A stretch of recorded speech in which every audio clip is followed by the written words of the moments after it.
Hello everybody. ఒక ఊళ్ళో ఒక బీద విధవరాలు ఉండేది. ఆమెకు ఒక చిన్న కుమారుడు ఉన్నాడు.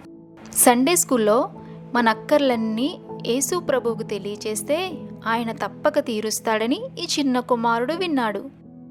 ఒకరోజు వారికి తినడానికి ఏమీ లేదు. తల్లి తన వద్ద ఒక్క పైసా కూడా లేదని ఆ బిడ్డకు చెప్పింది. వెంటనే ఆ అబ్బాయి ఒక ఉత్తరంపై ఏం రాశాడో తెలుసా పిల్లలు?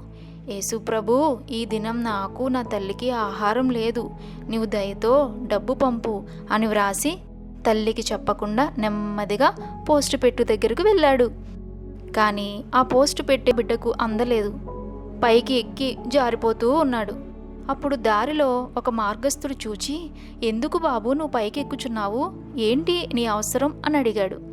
దయతో ఈ ఉత్తరం పెట్టెలో వేయండి అన్నాడు.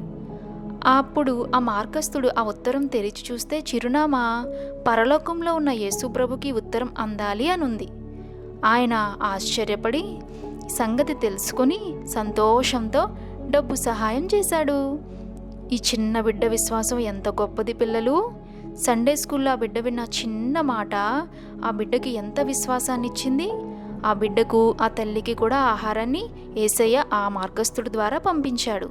పిల్లలు, మీరు కూడా విశ్వాసంతో యేసయ్య నామంలో మీరు ఏది ప్రార్థించినా యేసయ్య మీకు ఇస్తాడని విశ్వాసంతో నమ్మి ప్రార్థించి దేవుని యొద్ద నుండి ఆశీర్వాదాలు పొందుకోండి.